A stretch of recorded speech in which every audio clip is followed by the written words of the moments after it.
Welcome to the Civic Circus Podcast. I am Spencer Duncan. I'm Richard Martinez, Street Team Ministry. Let's start the show. 1, 2, 3, 4.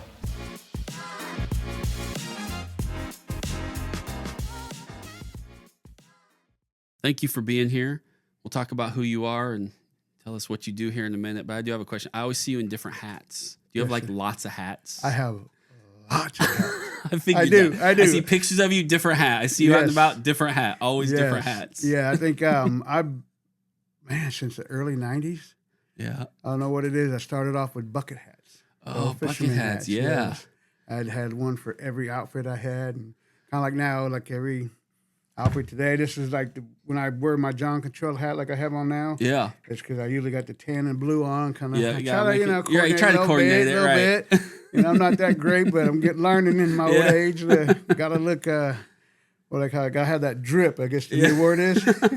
I would think I wear more hats than I used to, but that's also, even though I still have my hair, it's thinning a little more as I get a little older. So I'm like, seems like a good hat. Well, I did it to hide the gray hair, but now. Yeah, I can't. Do they have a hat for beards? Yeah, see. Do they? They have a hat for beards? You can wear something, right? But I think it's fine. Just go gray. Eventually it gets gray enough, which you are. You've got it now where it's even enough that it looks good. Yeah. It's when it starts out gray and you're like, okay, it's weird, streaky. I need it to either be one or the other. Pick a look for me, man. I need it to go all in. Well, again, thank you for being here. I very much appreciate it. I'm glad to have you in here. I kind of asked you last minute because I had to change, but I had you on my list for a while, and I know one of my brothers reached out to you and was like, "Hey, can you do this for Spencer?" So thanks for filling in last minute. I appreciate the opportunity. That's what I like about what I do now and everything. I got the freedom. You know? I mean, for me, it's just to be able to go do the things that I'll get called to do, and then have last minute things that I can go do. Yeah, no, it's great. To do that. Yeah. So let's talk about the street team ministry, because I have a feeling most people who should know about you just don't know about what you're out there doing. Right. And the first time I ever heard about you and what you were doing was about a year ago, I think, give or take. And I was at MAP. Okay. I was out there talking to them, doing some stuff out there, talking to people, talking to some homeless people, but also talking to just how's this working. And you weren't there that day, but they were like, "Oh, usually Richard's out here, and here's what he does." And I said, "Who's Richard?" And then that's the first time I remember ever hearing about you and what you were doing. And so in that case, I was. But doing that. And what's crazy though is I said to how do I not like? And that's partly my fault, but also partly because people, things don't get talked about. So that's the other reason I wanted to have you in here was to talk about what that street team ministry is and what you're doing out there. All right, I appreciate that. Thank you so much. Because so technically, really, street team ministry name came about probably about a year before we actually formed and started. So back in 2018, I used to do a lot of Bible studies with Christian hip hop rap artists. Oh, okay. Okay. One particular one was A$AP Preach out of Texas, and I got invited to do his online Bible study, and while we're in there, it's a bunch of fellas, but it's all you either was a Christian hip hop artist, or you did videos or cameras or produced music, engineering, something. Yeah. I was the only one that was like, and why am I here? Yeah. What do you? And you do what? And I'm like, I'm just here to learn. But one day after meeting all these different artists, because Texas has a lot of them. Oh, yeah. And one day I was sitting there and I was on Facebook, and one of the guys, his artist name is Servant, real name Danny Garcia. I saw a bunch of tents and chairs, and these guys are out there singing and talking about the gospel. People sitting in chairs and handing out food and clothes, and people are just enjoying it. It's a good community thing. And I'm like, so I hit them up later on that day, and I'm like, how can I bring that to my city? I don't know if it's going on in my city now. Yeah. I don't see it. Maybe I'm not paying attention, but I want to bring that to my city. And he goes, Rich, just have us a place to stay and see that happens. And find me a building. You're not the first one. Don't worry about it. It's all good. That's called life happening. Right. And find us a building that we could do. He goes, I don't care if we sleep on the floor, but just find us somewhere we could sleep and find a building. So started doing that. That started up Jesus Fest Topeka. Yeah. And that's still happening, right? Yeah. It's been around since June, 2019. It usually happens in June, is that right? Usually, June, somewhere July. in the summer. We're kind of moving it back to June. Yeah, but it's the summer. July was so hot. Yeah. Last couple of years ago, had a heat stroke. So yeah, we're moving it back. Moving up a little, yeah. So started that, and I was like, I didn't want to make Jesus Fest Topeka the nonprofit part, because I don't know, something hit my mind about, well, to get maybe some more extra money, you need to have something where you can give tax write-offs. Right. Absolutely. So Yeah. I was like, okay, well, Street Team Ministry name came up, not knowing what it was going to lead to.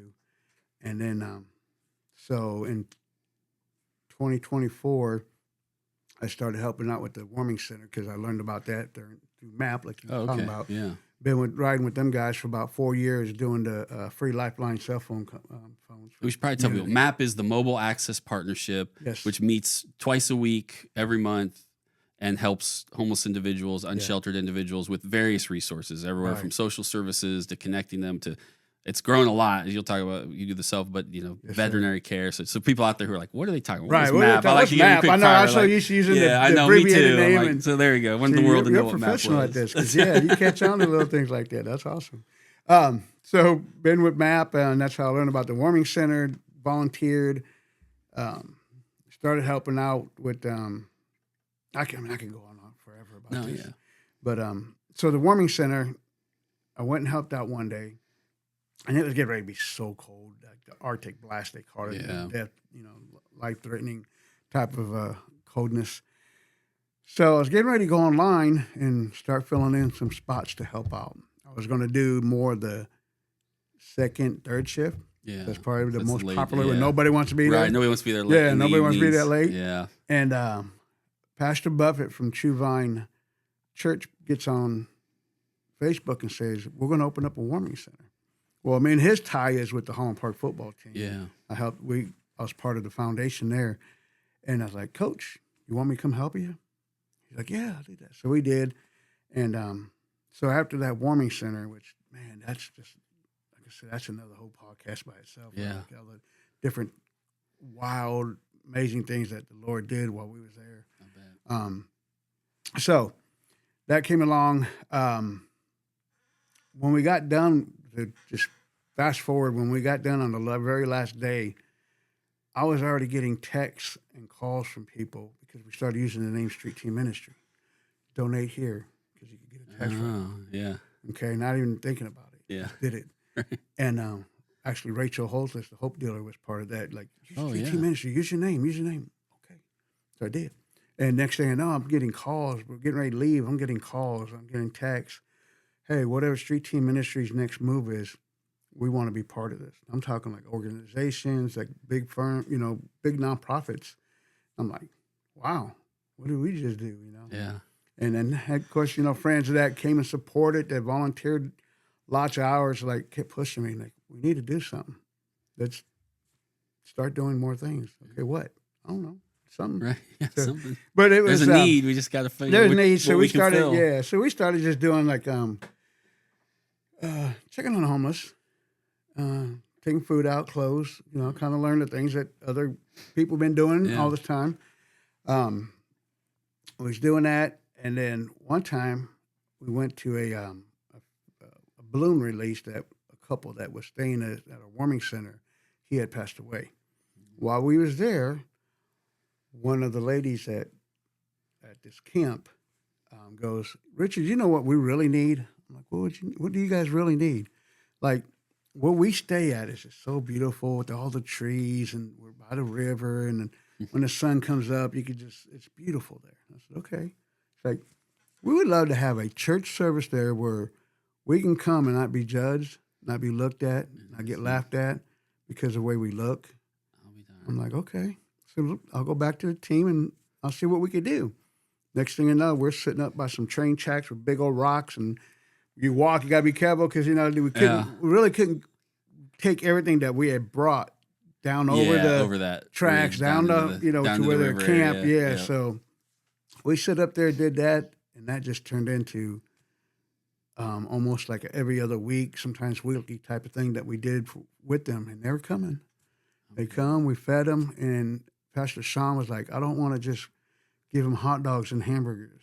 I mean, we were doing pulled pork sandwiches, ribs, or, homemade tacos or spaghetti, real meals. Real good food. So that's how that started, and everything else kind of fell in place. another thing that we kind of started really doing and been gifted by is, so the last day of the warming center, there was a gentleman, I'm going to mention his name, Jermaine Fisher, because he allows me to. He was an active user. I mean, one of them things where he was just literally looked like, you hear them zombie stories and see people, Yeah. he was almost like that. Yeah. I mean, standing there, just barely standing up, swaying back and forth. You could barely hear him talk, stuttering, muttering, because, Right. you know, everybody else had somewhere to go but him. So I told Pastor Sean, I said, I'm going to go talk to him and see what's going on. I said, Jermaine, I said, I'm going to be real with you. I'm going to keep it 100, and I want you to keep it 100 with me, okay? He goes, okay.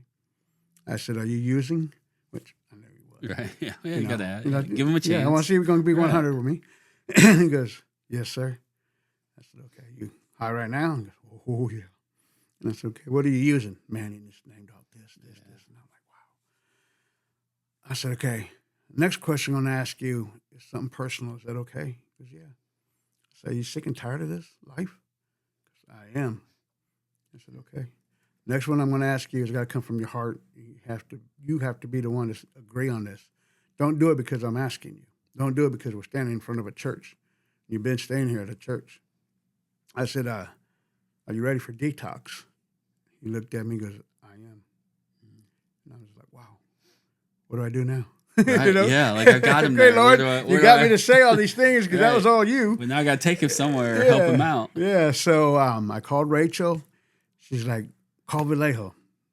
So I called Vallejo, but I got we are closed. I'm like, but they're closed. It's like, no, you got to wait to the end. Listen to the whole message. Oh, okay. So we did. We did the detox evaluation. The only thing that he couldn't do was, this is like probably about 7, 8 in the morning. I couldn't take him into about 1. Yeah, so you had to kind of make sure he was still in that mode. So you had to keep an eye on him because you know, you want to change his mind. Don't change your mind, yeah. And that ever since then, we started getting known for that. And Jermaine's still doing good. He's about to have a baby. That's great. He's working. Yeah, I mean, he's just, you know, he slipped one time. He's had one little relapse. Yeah. Relapse, But it little, happens. big, or I small. think any addict out there, I'll tell you. Yeah, but he those moments snapped happen. right back together and got it together. Yeah. And ever since then, he's been really good. And but he's just enjoying life, getting ready to have another baby, and just loves it. You know, he loves it. He keeps telling me, "Thank you." I said, thank yourself, brother. You're the one that made right. the He decision. made the choice. Like, you just asked the question. We're just being supportive, He had to do man. the work. Yeah, so that's kind of one of the things that we've have a really good act of helping. So what part of your life, at what point in your life do you decide this is what I'm going to do? I mean, whether that was a conscious decision or you walked into it, at some point you shifted, your life shifted into, I'm going to help these folks. I'm going to do this ministry. This is going to be part of my mission in life is to help people. I mean, that had to come from somewhere at some point. It did. And I've been asked that before, and it took me a while to really realize. And my grandma and grandpa was born in 1900. Grandma born in 1910. Came over with the Santa Fe Railroad. Like a lot of people at that time. Yeah. Because are you from Topeka? Yes, sir. Yes, Okay, sir. and we'll talk about that. But so yeah, a lot of folks came over at that time. Yeah, so he retired from 2 jobs. You know, hardworking guy. I mean, had to be. He had 20 kids. 20? Really? Yeah. Oh man. My All grandmother was always one of 12, and I was like, whoa, that's a lot. I had 20s. Yes, sir. All single birth, no twins. That's wild. Yeah. So, but I always hear these stories about how they go by a train station, and if they saw somebody sleeping on a bench, they bring them home, feed them, let them sleep on the couch or wherever, and so that they always was a kind, giving, give back. And then my mom, bless her heart, she was always giving. And I know that's where I had to pick that up. Yeah. And so, I mean, even before the warming center and before street team ministry, I mean, like Chef Hall was like kind of pushed me over the edge a little bit on like, got me started on like helping with the food part. Oh, with the food piece. Yeah, because back when COVID hit, he needed guys to help deliver what they called, I think it was called a trunk to table. Oh, sure. Where we took boxes of food to the Pitt families. Because you couldn't do a lot of the buffet stuff or the bring them in and soup kitchen type. You had to figure out a way to individualize it. So they'd bring a pallet, 60 boxes to where I was at, drop it off. We'd stuff it in my car. Sometimes we had to come back, get more, and go back. But we had a list of people that needed it, and we would just drop it off on the porch, knock on the door, and go on to the next one. Yeah. After that, then I started doing the blessing boxes. People would start donating food to me, and I would just have all these empty containers in my back of my Durango, fill them up. I'm going to hit 5 of them today. I'm going to hit 5 different ones tomorrow. And then street team, that came, and then a buddy of mine, Michael Meyer, was like, we need to do more. We got to take this further. Come on. I got, when we started looking into buildings and stuff like that. But it was the warming center. I think that's really I was sitting there, and I'm like, just amazed, and just because the guys the people that were staying there, the homeless community was just so helpful, so respectful. It shouldn't take this in life, but it does. And I'll give you from my own personal is since I got on the council, this is my 6th year on the city council. And it was only then when I got on the council and I was like, oh, this is a real problem. You learn how big the problem really is and how it's impacting the city. And then I got on when COVID hit too. So I was like, oh, and then those problems homelessness kind of went up because the economy and COVID.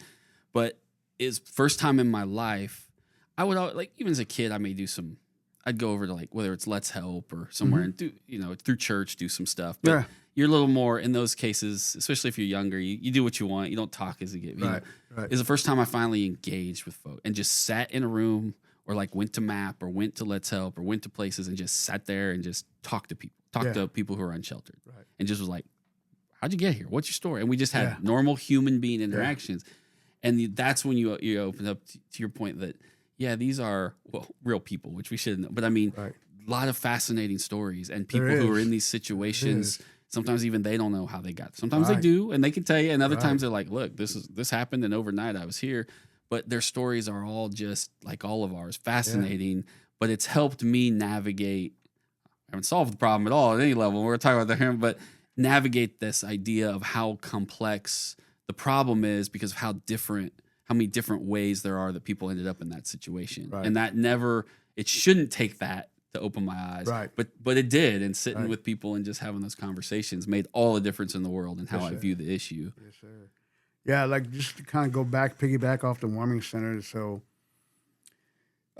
we get ready to move over to the other church because the one we was helping that could only stay open for 2 days. Yeah.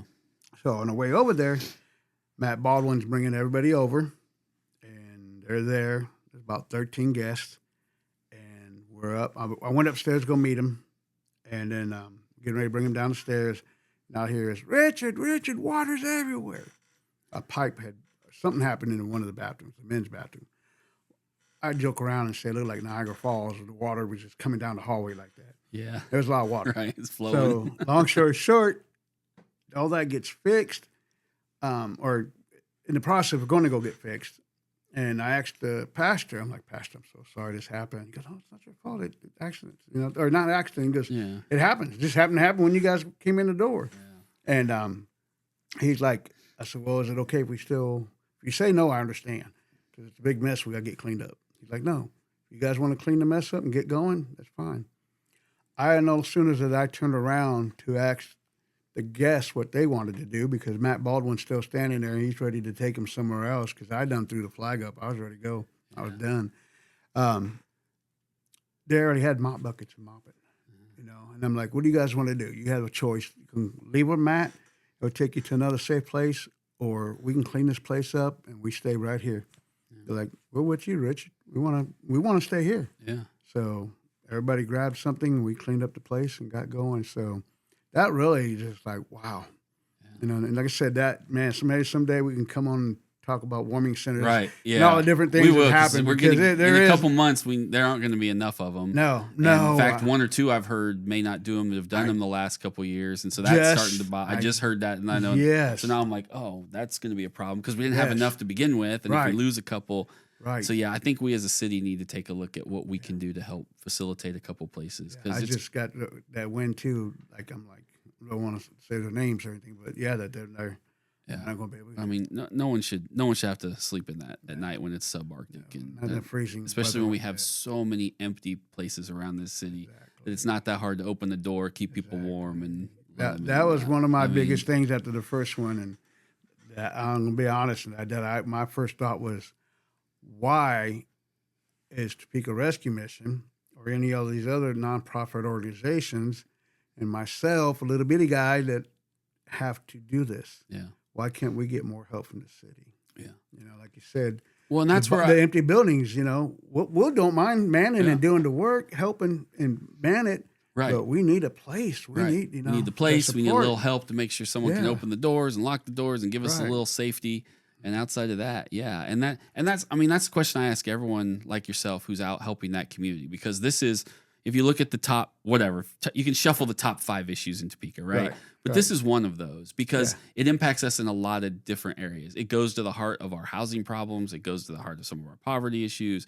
It goes to the heart of some of our mental health, lack of mental health care, lack of treatment programs, as we're trying to boost those up to help people. So it's connected to a lot of other problems. There's also just the very basic problem of, we have 500 plus people in this community who have nowhere to live, who have to go somewhere. They're not just leaving. Even with that camping thing we put in, they don't just leave. They just find different areas. So there's the moral piece of it.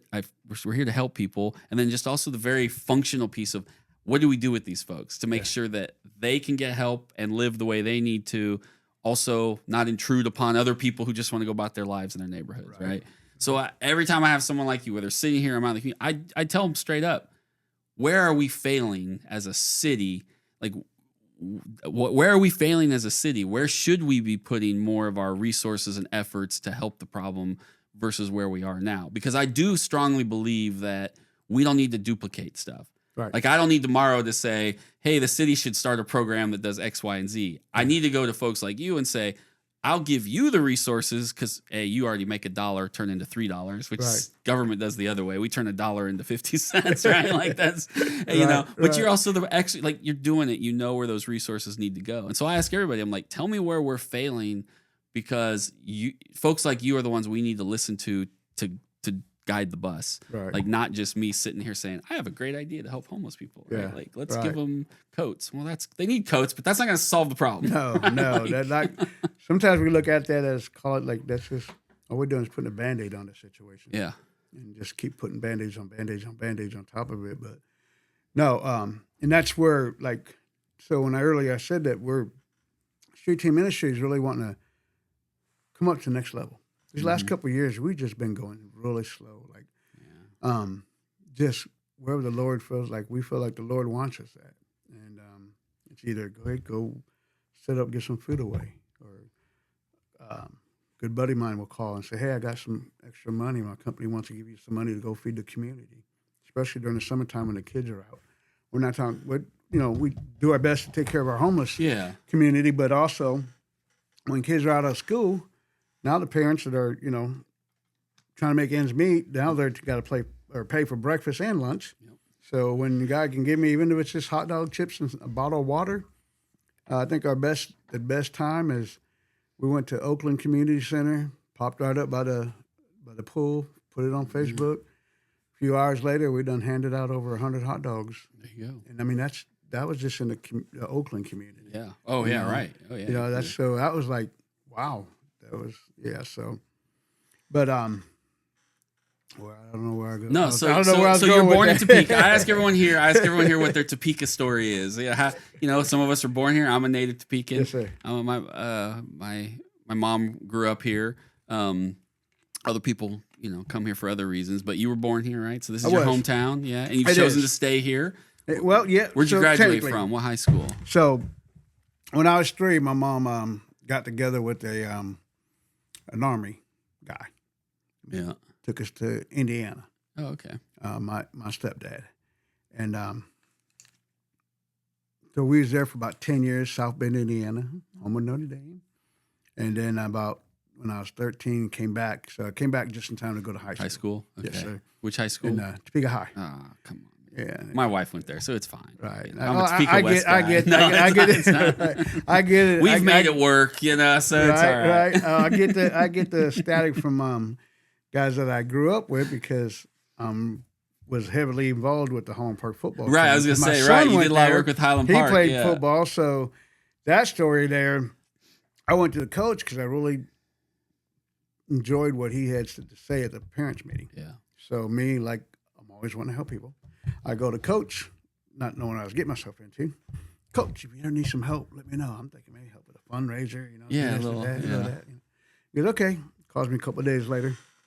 All right, Mr. Martinez, here's what I need you to help me do. I said, okay, I'm listening.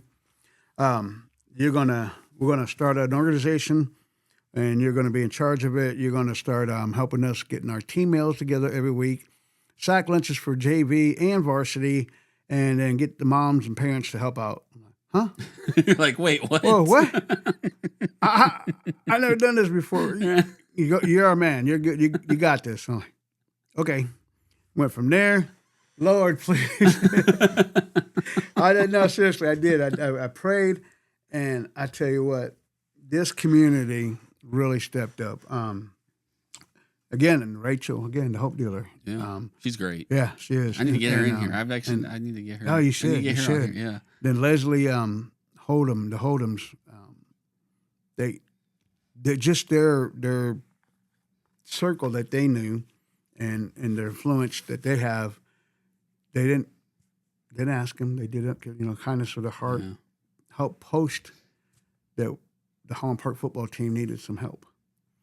And I tell you what, it went from how am I going to do this to team meals, 8 of them were filled up. We did a meal train. Somebody said, start up a meal train. Okay, so we did. I think we had 8 dates to fill in. Filled up quick. Donations were coming in from left and right. Sack lunches, which there was a lot because we got 2 a week. We're talking about what? Close to 60 to 70 kids. So we got that twice a week. So about 120 sack lunches every week, easily. That's not cheap. That's a lot. No, Yeah. that's a lot. And you have to put them together. And, Yeah, put them together and all that. But it was amazing how, not just the community, but we're talking Topeka High, Topeka West, Hayden, all Seaman, Washburn Rural, Shawnee Heights, all parents from mainly the mothers. You're right. The mothers of the football team, they got the big hearts. They're good, But they would reach out and like, we want to help you guys with sack lunches. We want to do this. We want to do that. It was just amazing how it just came together. And then did the second year, we got blessed with Miss Nikki Richardson. She started helping out a lot, and she's a whiz. She's just amazing. And so now she's taking care of everything now with that. And I wound up stepping back. The ministry was just really taking a lot of my time. Well, We was getting really busy.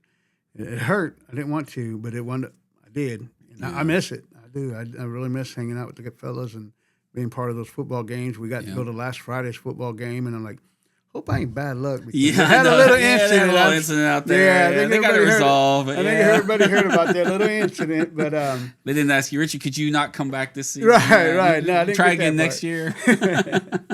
Yeah, but it's too bad because I'm praying that I hope it doesn't affect their playoffs. Yeah. Because with that the forfeit, and then there's another team that doesn't have a varsity.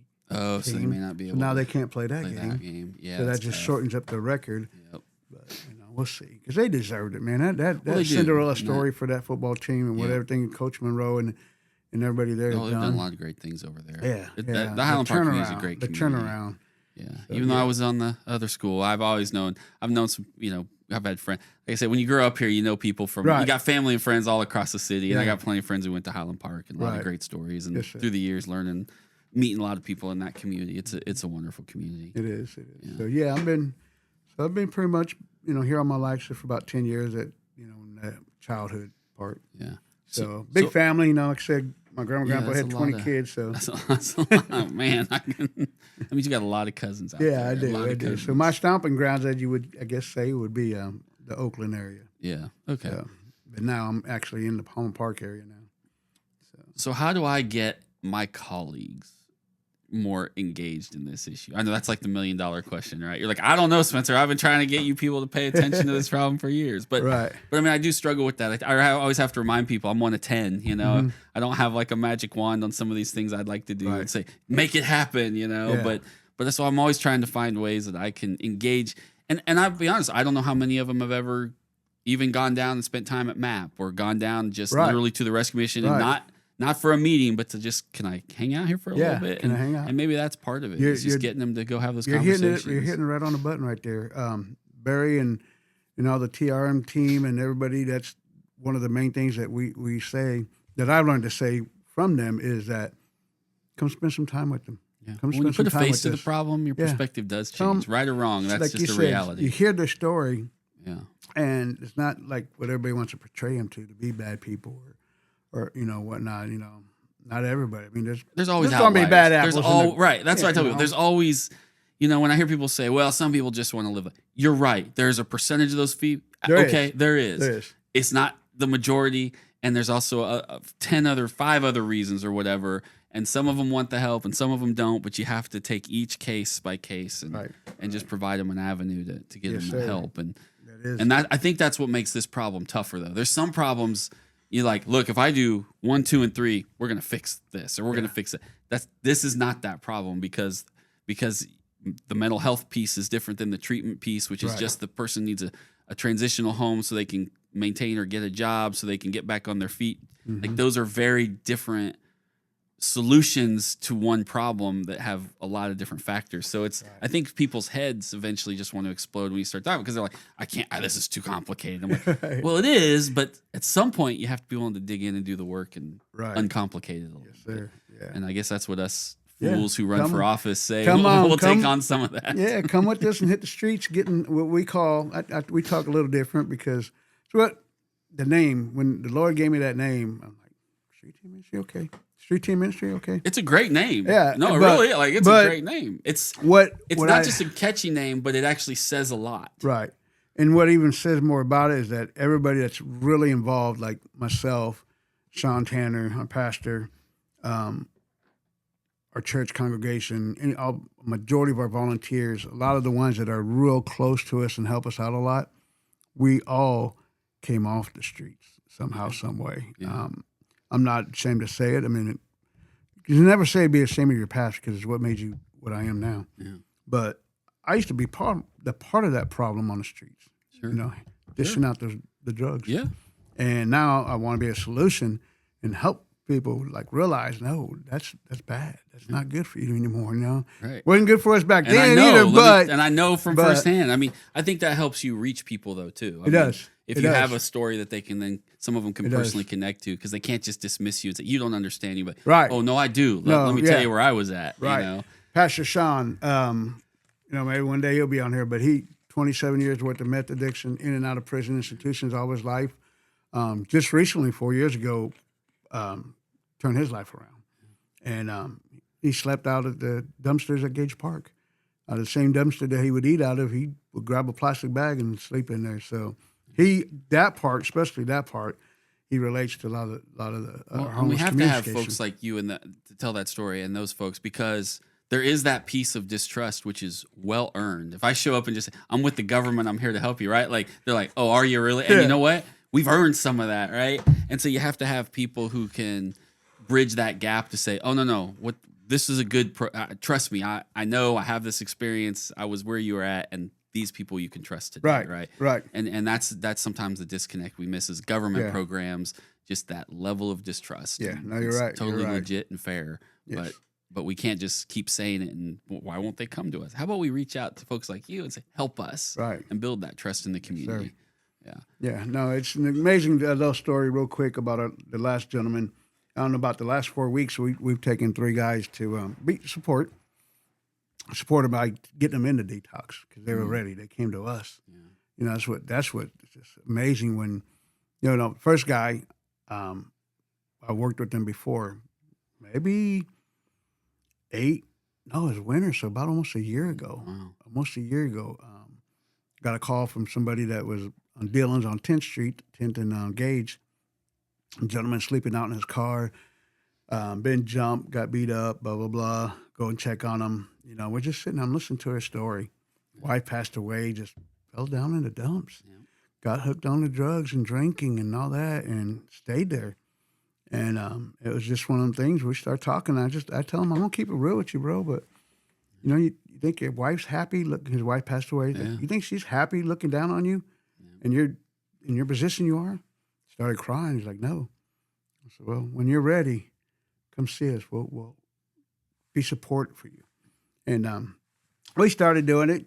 It didn't happen. It's okay because the seed got planted. Yeah. Because a year later, when he really got sick and tired of it, he knew where he can come to. Not saying that there's nothing wrong with any of the other organizations or anybody offered. Again, but it was you just made that a connection, and yes. and he had some trust there, and so that's who he came to. And he came up to me and he's like, "I'm ready, Rich." I said, "Okay." So now he's in Newton Mears, doing awesome. That's he calls great. me, doing great. His goal was to get clean because his kids in Oregon told him that you can't come home, Dad. Yeah. You get clean, They had to and cut we'll him talk off. about it. Yeah. We'll talk about it. So he's down there now. He got excited. He got accepted to a sober living home that's Christ led, and you know his goal is to stay there for a little while because you got to build that trust back. You got to do that, and you got to do that transition. Yeah. You got to go back out, right, and make sure you can go back in the world. You know, that's one of the problems we have with. We definitely don't have enough in-treatment programs around here, and that's a key problem because even though we've got a good number of people doing outpatient, they then have to go back every night into the same environment that you're trying to help them out. You know, it's all there in front of them, and they're like, "Oh my gosh, I'm trying to fight this, but I'm living in it every day." And that's why those inpatient ones make a big deal. It gives you that. Yeah. And then we need more of those. Last gentleman that we helped get in, assisted to be supportive. His name's JoJo. Man, I'm so proud of him. He needed a tent, so I said, "Okay, well, make sure you come up on. I'll be there at Let's Help with Map. When I won't be with Matt because I'm not doing the phones, but I'll be there. But we're in the kitchen helping. Let's help cook food, prepare lunch, and all this stuff." I said, "Come see me." So he did, and we went out and got the tent, and we're walking. He's going back towards Map. I'm going back into the building, and I just looked at him and like, "JoJo." He's like, "Yeah." I said, when you're ready to get off these streets and you're sick and tired of this, come see me, man. I want to be your support." He's like, "Okay." That was on a Thursday.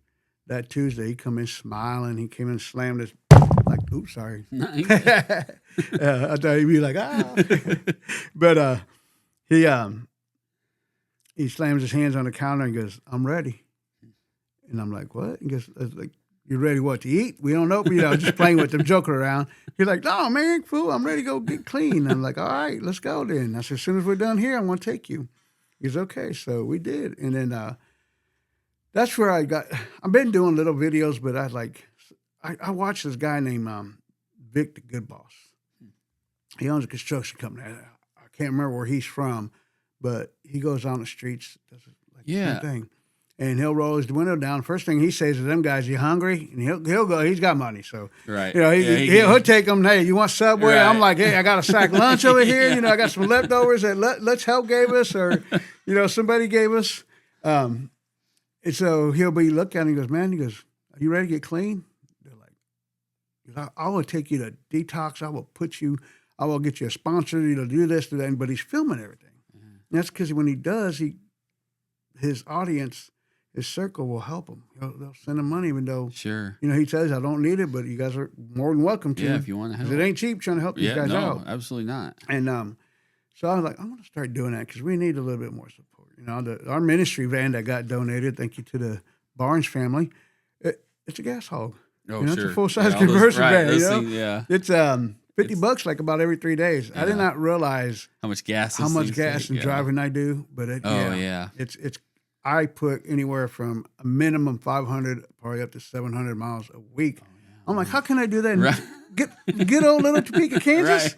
No way. I mean, when we travel back to Indiana, South Bend, Indiana, that's 800 miles. So I'm like, I'm going there and back. Indiana every week.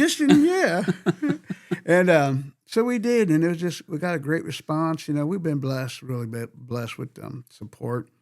And, you know, we're getting ready to step it up, and I want to get into more of reentry. Oh, sure. Yeah, that's a big piece of it. Yeah, I mean, yeah, it's all great and dandy to get these guys off the streets and get them help, get them clean, get them going. Right. But then they need a next step, or yeah, else they just when they're coming get out of frustrated. treatment or coming out of prison, they got nowhere to go. Right. And yeah, there's programs for like all these big corporations to get that tax incentive but that takes time for them It's to a get long hired. time. Yeah. You know, majority of the time they do come out with their, you know, some kind of ID or, you know, this and that. Yeah. But if they don't, where are they gonna get a job at? Right. And if they don't have a job, guess what happens? Yeah. They go back to the streets. Right. They got no They're money. back They to got nowhere else to dealing, go. robbing, doing Yep. whatever, getting high again because they what am I doing? You know. So I really like to get into reentry because to be that part where they come out, I would love to have one reentry home that we could start off where the community or grants somewhere. I don't know. This is the that's part an that we're interesting learning. idea. We're Yeah. learning that we're not going to charge them. Right. It's going to be a process. Right. We help them get their IDs, get going, a safe place to live. We would like to start up a lawn care business to where we can hire a few guys, put them to work right away. And if 1 month or 2 months down the road, hey, Rich, I got a job at Mars or Goodyear You're like, or great. Frito-Lay. I'm going to go, hey, you're going to go probably make double the money and get benefits? Yeah, Right, buddy, good for go you. because we did what we were supposed to do. Yeah. And then also have some reentry homes to where, you know, we want to be Christ-led. You know, we want these guys to learn how to just be a better person, better dads, better husbands, future husbands. I think they want to. You know. Again, they just need the opportunity. They do. And getting that sometimes is hard. Yeah, it is. And so we'd like to get in that. They will be paying, you know, to help stay there. Right. But we'd love to start with one to where they can come out and have a safe place. Like JoJo, when he gets out, I'm like, oh, man, I just helped this guy get – I was an influence with him getting into treatment and get clean. He's excited. But when he gets out, where's he going to go? There you go. Yeah. We don't have the money to pay for it. Right. We can't put him in a hotel. That's expensive. Yeah. And, but yeah, a good buddy of ours, he reached the circle. He's talking on the phone, and the circle started talking to him about it, and he's offering up a room at one of his houses that he has somebody staying. And he's like, you don't have to pay, but I do want him to basically help out when they need it. Sure. If the grass needs cut, windows need clean, you know, keep the house up. Yeah. And I was like, wow, thank you. That's great. I was my heart sank because I thought about that, like, Right. you know, because some of these guys, they were able to, when they got out, they were able to get in the Oxford House right away because they were able to go get jobs right away and things like that. So they were blessed with that. But then JoJo wasn't going to be that situation. Yeah. You know, he's been homeless for quite a while. And so to get him slowly adapted into getting to work, and he's just on fire, man. He's ready. He gets out here. He's joking around with the guys in Mears and telling them, you guys are about to be full. Every Mears in this state is going to be full because I'm going out with Street Team Ministry, and we're going to get people out the streets. We're going to get them clean. We're going to get them excited about life. And so, yeah, and he cooks, so who knows? Maybe we'll get him a cooking job right away because he was bragging how he made some ribs the other night, and he's like, man, everybody's walking around going, oh, nobody wants to do the chores. And so it's cool. That's the part that you look up and like, yeah, that makes it worth it. Yeah, it's successes. Feeling that and hearing that and stuff like that. So, well, I ask everybody before we switch to, I always tell the spotlight goes from you to me for a minute now. I tell everyone to bring a couple questions. I don't ever want to know what they are. But before that, tell people how they can connect with Street Team Ministries, if they want, whether it's they want to donate, whether they want to help out. Yes. Tell them how to connect with you. So if you want to donate to Street Team Ministry, you can go to donate2stm.com. That'll take you to our Jiffy account. Jiffy's a platform where, of course, they make their money by people, you know. Right. But all those they're such a big organization and have so many big nonprofits on their team that they tell you if your contributors do not want to pay our little fees or tip us, you don't have to. Yeah. We're not worried about it. Right. We get ours. Yeah, they'll get them. So I'm like, wow, that's the platform I want to be part of. Yeah. So we got activated with them. So it will take you there. You can fill it out and donate that way. And I love about it because whatever money comes in 1 week and then following Monday, it goes right straight to our account. So yeah, donate to stm.com. We have 2 pages before I can learn all the how to do social media right, or not even. I don't know if I'm doing it right yet or not, but we do have a page where it's a business page, nonprofit page for Street Team Ministry, and then a personal page like our names, regular names, that has Street Team Ministry name, and then Richard Martinez. I'm more active on the Richard Martinez. I really need to start learning how to use the Street Team. Yeah, go back and doing that one, but I just get more progress with mine because it just does. But so those are the other ways. You can always call 785-414-2427. Perfect. All right. Well, you got any questions for me? Boy, I tell everybody, and that's where it's true. I don't want to know what they are. Everyone's like, "Oh, I can't believe you don't want." I'm like, "No, let's see if I can actually answer them. And if I can't, then you'll know I'm fully. You know what? And we'll go from there." So yeah, one of them, because I'm not a big politics guy. You know. Yeah. So you're like an average. What kind of questions should I ask? I mean, my question is going to be like, what we're going to do about the homeless, potholes, Right. Probably get those are fair. Yeah, right. I get them every day. They're fair, but you probably get that 100 times a week. I don't need you having to get in alignment in that van of yours every week. Oh, boy. We won't talk about that. So I did reach out to a team leader that, a community leader that I have respect for because I see what he does over in his community, and I just think it's awesome. And that's Pastor Jonathan Sublett. Yeah. And so I just say, Pastor, respect your leadership in the community. Because we don't make nobody. We don't make everybody. You're not making everybody happy. I'm not. Of course not. That's the way the world works, right? So, so I asked him. I mean, I don't know what you're talking about. Everybody's happy with me. I don't know what you're doing wrong. Everybody loves me. So one of his questions, and this actually came up twice. So I was like, okay, I'm going to use this one. And this is, would they support a unified county city government like KCK? If we implement it, do they think we could see some of the same momentum shifts that municipally did? Yeah. If they support it, then what would they do to bring it to the ballot? Sure. So that we only, and I'll think of the second one. State of Kansas has 2 unified governments. One is well known, Wyandotte, and I cannot even think of the other one. It's out in western Kansas, and I'll think of it. Wyandotte is sort of the one that did it years ago and has been the one unified. And they have one seat of government.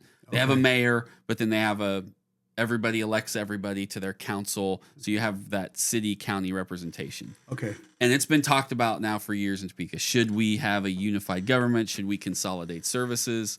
I've always told folks, if that's the direction citizens want to go, I'm open to that. What you'll find is more people who live in the county don't want that. And I don't want to speak for all of them because there's a reason they don't live in the city, right? Whether it's the city of Topeka or one of the other cities, there's certain things they don't want to have, whether it's our property taxes or whether it's other issues that they don't have to live under. They've made a choice. I don't want to be under city control. And I will tell you, when Wyandotte consolidated, they adopted what I'd call much more of the city model than they did the county model. Okay. So I think 9 times out of 10 we get more pushback from county people who are like, I don't want to be part of the city. Right. And that's fair. Great. Right. I mean, I wish you would, but that's cool if you don't. Yeah. One of the things I tell people too is, and this is, for some people, this is a sticking point. Mm-hmm. If we had a unified government, one of the departments that would be consolidated that would change significantly is the police department. Mm. Now, the county elects a sheriff. Okay. The city hires a police chief. Okay. That means whoever your sheriff is elected, and they serve their 4 years, and then they set all the policies for the department, and they go forward. My chief, if I don't like them, I can fire them. If I think they're doing a bad job or I don't like the direction of the department, your city manager, in our case, or the city government can say, no, that is not the policies we want set forth in our police department. That has been one of the more controversial discussion pieces because that is very much a very philosophical difference in how you want your police department to look based on who you ask. Right. And I'm not sure there's one's better than the other because I've never taken the time, but that's one people, when I say that, they're like, I hadn't thought about that. I'm like, well, I know, but it's going to come up. Like, how are you going to operate your police department? So I'm not against it. I think it's very complicated. I think that's why 9 times out of 10, when it's been discussed, people, again, they're just like, how how are we going to make this work? Right. They tried it, I want to say 10 years ago it got talked about. And it died because they couldn't decide if people in the county should get 2 votes because there's way more people in the cities. And keep in mind, even if it's Topeka, there's a couple other cities in Shawnee County. So if we went to a unified government, would we be just Topeka and the county? And so what about Silver Lake and Auburn? Are they going to become part of it, or do they get to keep their own? Yeah. And whereas in Wyandotte, when they did it, they didn't have that issue. They kind of had one. The county was the whole city, so it was a little kind of. So those are some of the complications people face. I don't know what that path would look like. I do tell citizens who say they like it, similar to how, for better or worse, we have a city manager form of government. 20 years ago, citizens put that together, took it to the ballot box, and got it passed, so we have a city manager. Right. I've told the county city folks, great.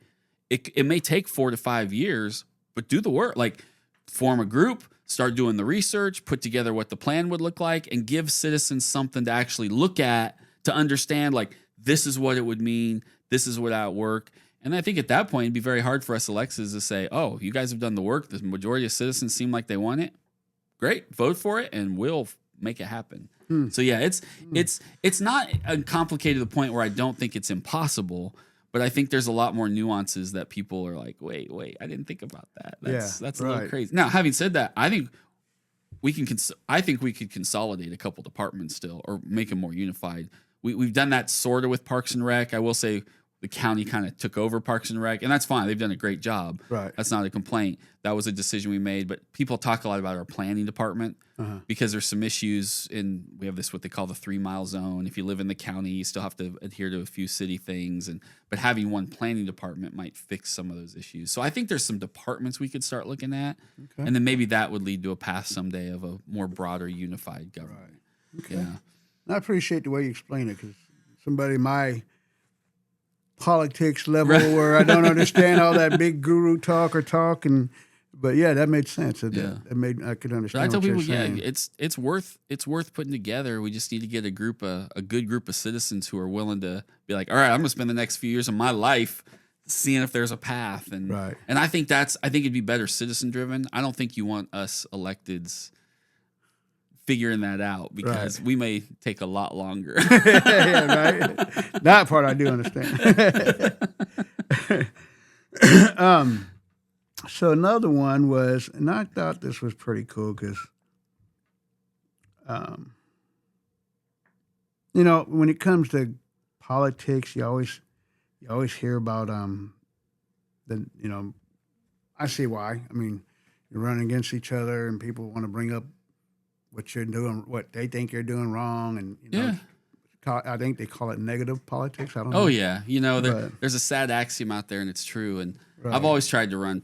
Look, I always tell people the path to an election is, at least locally. I'm not ever going to be running for Congress. People, don't worry, or even the legislature. But is you tell people who you are, and you tell people what you hope, what your kind of vision is, and what you plan to do, and you hope that you can go the other direction. You can be like, screw you and F you, and then you get nasty, but that's not my thing. Right. It's fine if it's others, but the problem is it does sell. Yeah. That is what dominates social media, and people send those flyers in the mail, and they say, "Oh, people love those flyers." I'm like, "Oh yeah, but maybe, but it does work." So yeah, to your point, it's sadly it actually works. But so this lady, Carice Maples, which I think has something to do with the 785. Oh, Carice Mapes, yeah. I'm sorry, I pronounced her name. No, 785 magazine. Yes, sir. Basically, she was wanting to say she would like to hear something instead of negative talk about each other. She would like to hear you say something positive about your opponent. Yeah. What is that allowed? Right. And say it loud. Don't sit back and talk whisper. No, I'm just kidding. It's interesting I'm because joking. I've known my opponent for a while. Right. We've known each other. My brother was his business partner for a period of time, and that didn't end well, and that's fine. That's not a right. I think they all will tell you they all made mistakes in that thing. So I tell people I've never had a dislike for him. Never. Like, I have no ill will, no hatred, no mean-spirited. Like, we're very different people. Right. Obviously, I think I would be a better mayor, but that's, of course, what else am I going to say, right? I'd be a moron if I didn't say that. I always will tell you that even though there are times I vehemently disagree with his direction or even his approach and even the way it comes out of him sometimes, there are times I think his heart's in the right place. Right. Like he really does when he look at something, say, I want to fix this problem. I want to solve this problem. It doesn't come from a place of disingenuous, like political, like, oh, I'm going to do it because it's going to win me this over here. Right. I really don't believe that's in him. I do think he has a genuine desire to address an issue that he thinks is important. Now, sometimes we disagree. I'm kind of like, I don't think that's as important of an issue, but it might be. And so I'll hear you out. Like I listen to everybody. But so I think that's fair because I think we see a lot of people in this day and age who run for office who are doing it with a very calculated approach and a very calculated way they want to do things. And they say I think this is a problem. And deep down it's like, I'm just trying to get these people to like me. And once I'm elected, screw them. Right. I'm out. Like, I forget. Yeah. I lost their phone numbers. Right.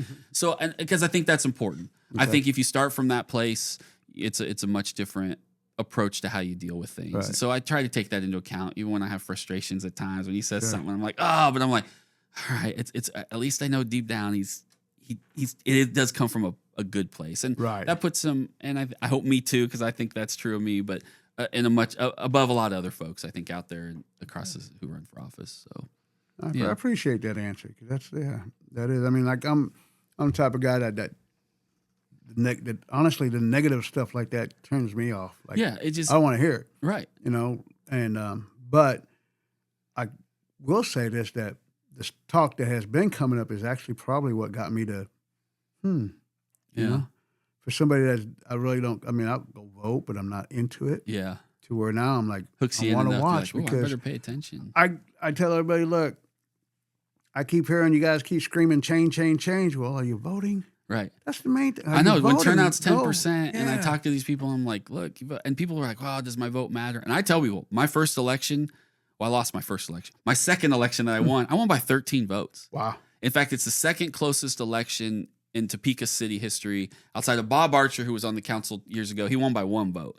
Wow. But I mean, I'm so when I tell people, I'm like, 13 votes, right, folks, that matters. Yeah. If 1% less of people, who knows? Maybe the other guy wins, or maybe but I mean, the point is, it does make a difference. And even when you're on the losing side of it, it means you were engaged. It means you were part of the process. It gives you that perspective. And so when you have the next time you go, you can be more informed. And then when you talk to candidates or talk to the people once they're elected, you have a better understanding of where to approach them from. Yeah. Just by engaging in that little bit of piece of it. Right. You don't have to spend, 5 hours a day on it, but going and voting, it does matter. And it's just hard to get people to remember that.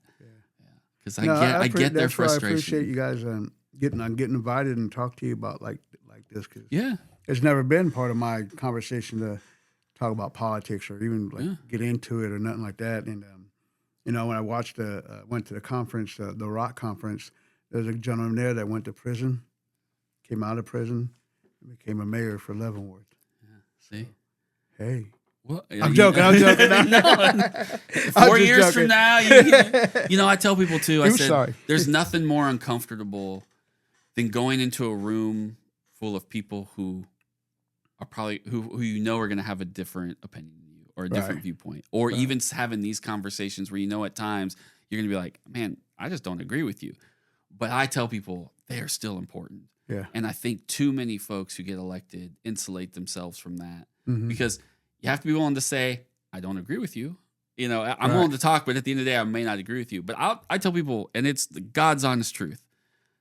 As I got on the council and talked to, actually engaged more in the homeless community, my opinion can be changed. Right. And so you have to be open to the idea, or at least, hey, I had this idea.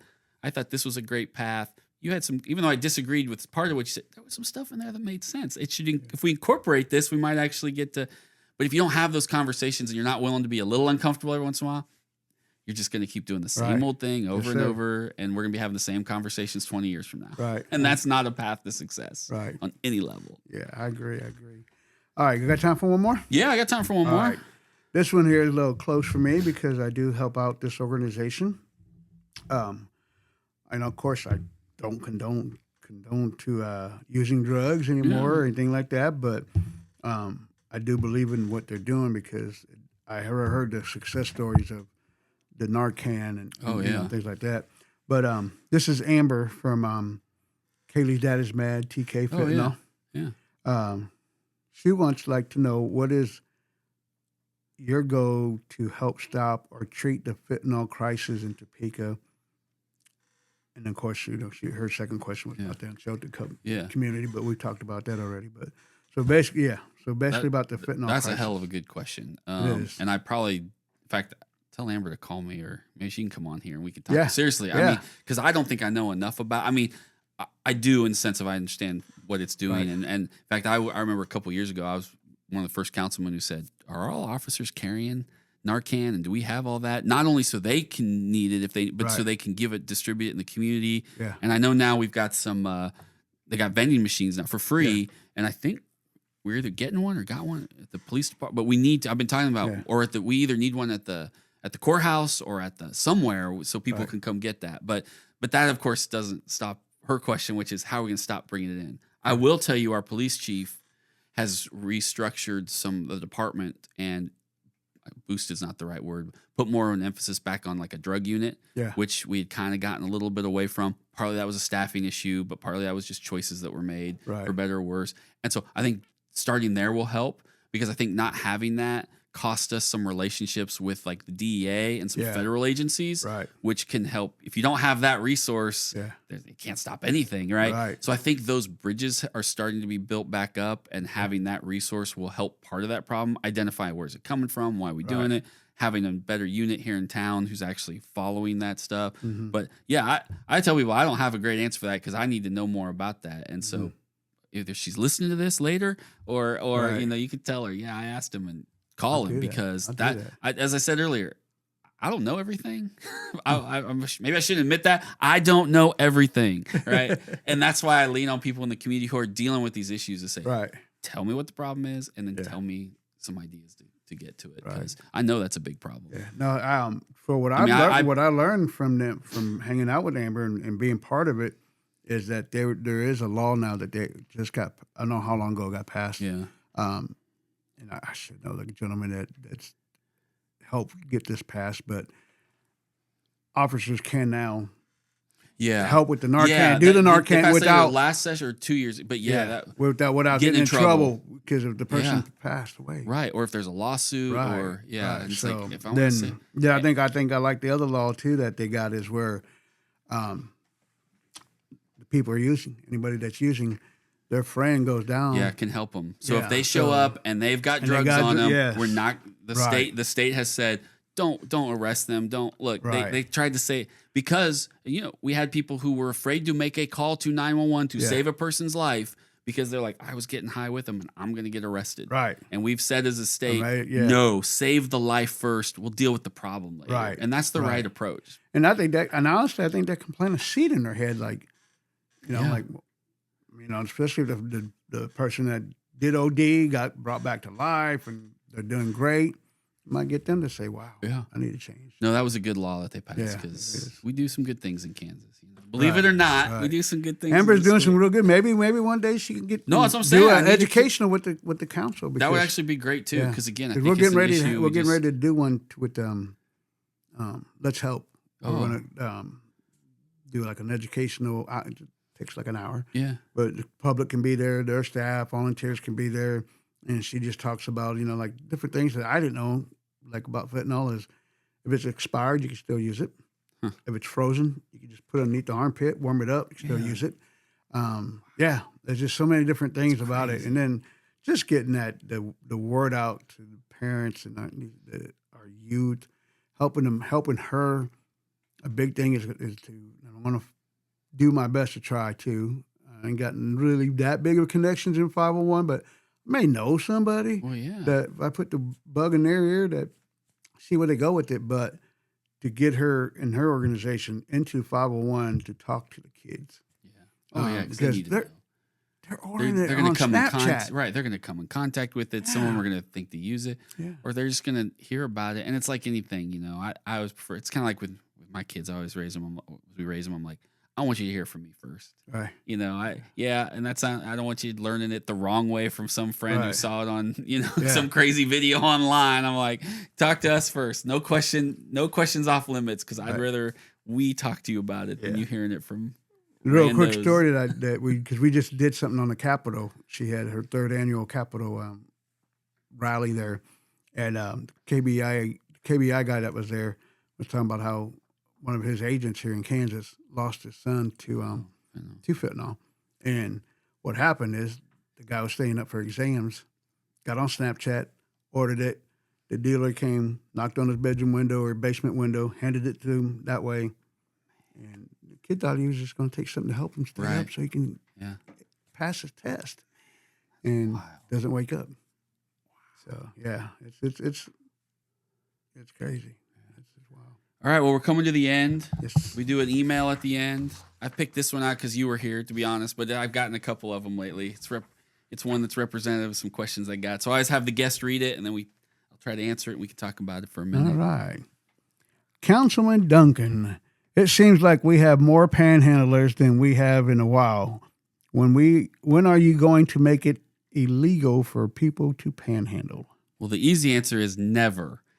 And in part because the Supreme Court of the United States, along with multiple federal courts, have ruled through history that panhandling is a First Amendment right, that you have every right under the First Amendment to stand out there with a sign and say, if you'd like to give me money, you can give me money.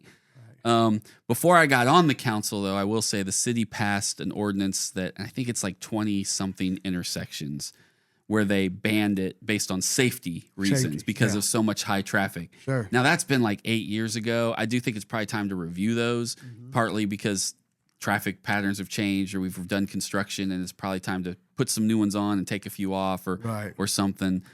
The other thing we get is confusion. We have a lot of spots across town that are actually private property. Now, they look like they're public because they're near the stoplight or they're right near a sidewalk, but it's actually on the private property. Some of it's just empty fields. They stand and they come out. Others, it's kind of like if you go to some that are pretty busy shopping centers, and we've gone to the shopping centers and they're like, we don't care. And so we tell people, we're like, they don't care. Then there's nothing that they own the place. If they want to let them stand there, fine. Right. And I tell people too, I said, I do understand if they're on medians, that's not allowed by anybody. Because that does, if you're literally walking in traffic to go across to a car while the stoplight's turning, that's dangerous for everybody. The person who's panhandling the cars. So I get it. I also very much understand people. It's not a good look for our city. I get that too. I'm also like, you can just keep driving, Right? Like now, if they're leaving trash and doing all that stuff, to me. So I try to find that balance with people to say, I get that you're right. It can be a problem and we do need to make sure it's safe and controlled and not becoming an issue everywhere. Also, why are you so focused on this one? Right. And if they're doing something untoward, fine. Or I tell people a lot, and you know this, you probably do. We do have a team who deals with this kind of stuff, and they go and talk to those people on a regular.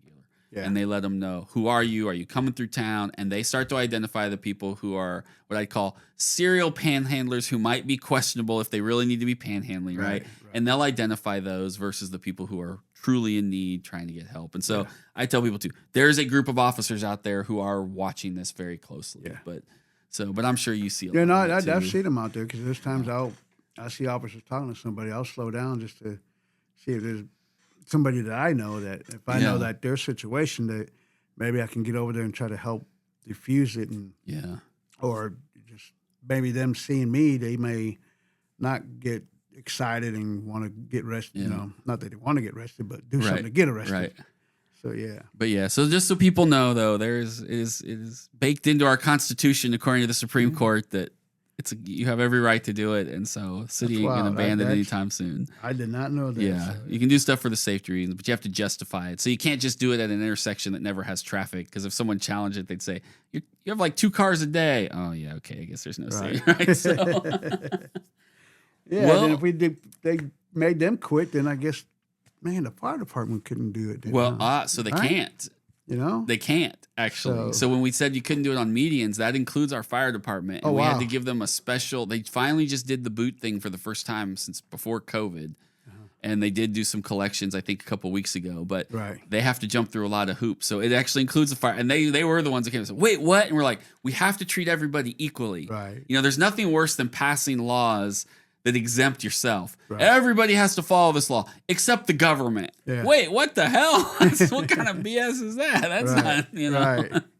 So yes, the old axiom is, you know, I don't mind if you treat me shabbily, just treat us all equally shabbily, Yeah. right? That's There you kind of go. Right. so.